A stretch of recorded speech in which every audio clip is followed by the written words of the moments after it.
I'm Rae D, Magdon, and welcome to For Love and Money, Selling Sapphic Fiction. This brand new podcast is all about the marketing side of sapphic fiction, selling books, finding your audience, and generating a profit. But it's also about a lot more than that. So, selling copies and making money is super important because authors and their pets and families gotta eat like everyone else, but making more money also means reaching a larger audience, and as authors of sapphic fiction, we write for an audience that really needs our work.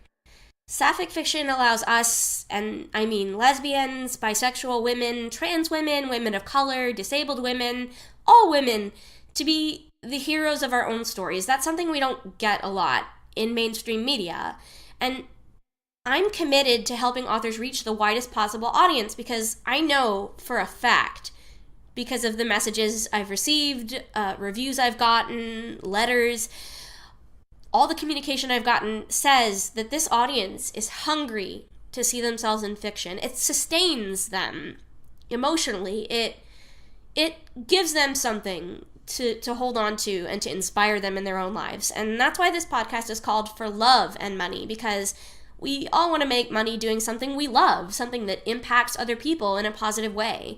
And the more copies of a sapphic book you sell, the more you can write, and the more that you as an author or a publisher or marketer can give back to our beautiful, brave, and diverse community. But first you have to reach that community, so that's what this podcast is all about. It's how to grow roots in the sapphic fiction community and expand it outward to make it even bigger. A bit about me, I'm Rae D. Magdon. I'm a full-time author of 11 books with Desert Palm Press Publishing House. I'm a 2016 Rainbow Award winner and a 2-time GCLS nominee in the fantasy sci-fi category. Several of my ebooks have hit the #1 spot in their categories after release, and my latest book, Lucky 7, came out to some pretty rave reviews this February, and I'm really proud to say it stayed in the top 50 in its category for a full 3 months after it was published. And it's still in the top 100, so it's been selling a lot of copies. I'm very happy with how it's sold. Like I said, I do this full time. I've learned a lot about marketing my work and myself in my 6-year career as an author, and I'm here to share that knowledge. So today, in addition to introducing the podcast to the world, I'm going to talk about the #1 biggest thing you can do to sell more books. It's a lot of work, but this advice is really quite simple, and it's really fundamental, and it's this. You have to release free content. Readers work really hard for their money. They're reluctant to take chances on a new author. They don't know that author. An unknown author is a risk. The book could be boring or bad quality. Maybe it's not edited well. Maybe it's not their style. And that's why it's so important to give readers something free so they know their money is being well spent when they purchase your books. They want to know that you can tell a great story with relatable characters and clean prose and an engaging plot, and the best way to prove that to them is to write for free.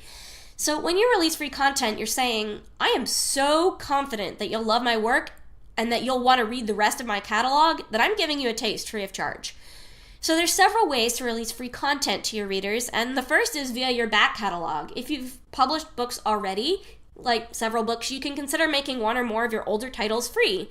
I did this with my novel, The Second Sister, which is the second novel I ever published. It's for free on Amazon. And you have to make sure, though, that everybody and their sister knows it's available for $0.00, and they should grab their copy immediately. And this is especially effective for the first book in a series. I can't tell you how much interest a free book generates, how much dialogue with readers.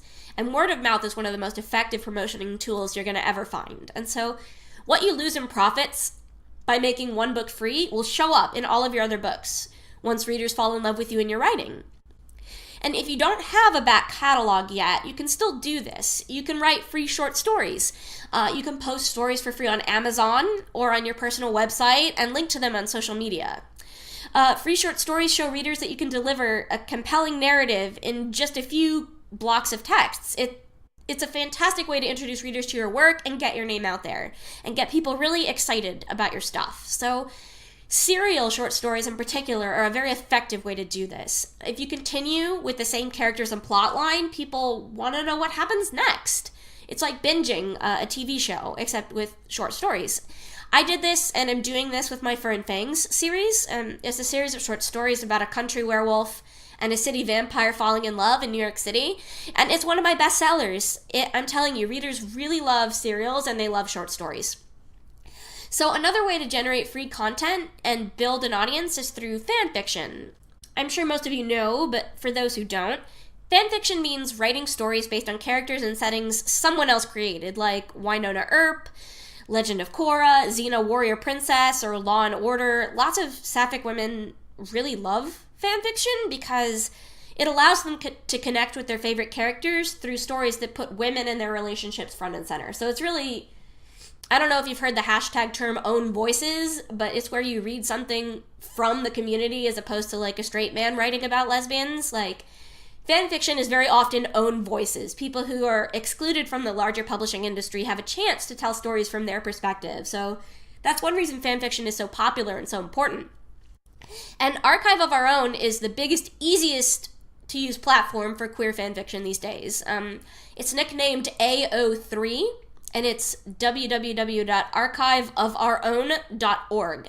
And there are hundreds of thousands of pieces of fan fiction on that website, and I've written over 270 of them, so I've contributed my fair share. You can't link directly to your books on AO3.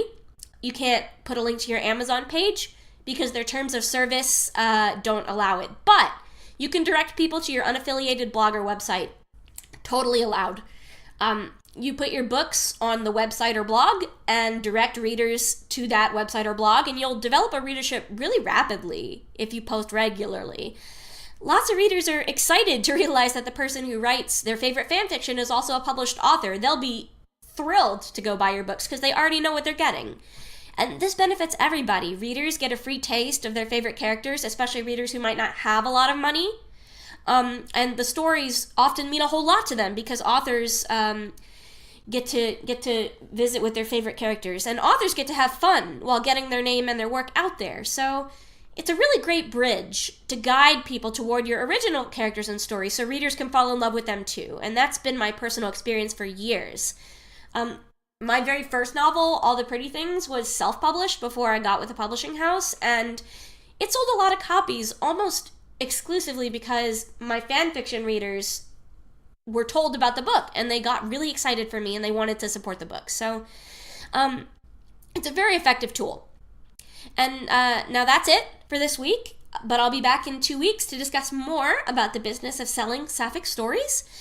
Future guests will include Lee Fitzsimmons, the owner of Desert Palm Press Publishing House, to talk about some of her favorite strategies for marketing books to our community, and Cal Fuelan, editor extraordinaire, who will be discussing how you can make the most appealing stories and blurbs you're capable of and convincing readers you're worth every penny they spend on your work.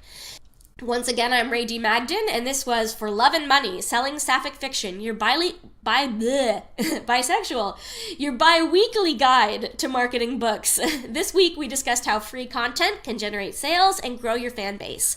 If you enjoyed this podcast, come and talk to us on the Lesbian Talk Show chat group on Facebook, and email us at podcast@thelesbiantalkshow.com or follow us on Twitter @thelesbiantalkshow.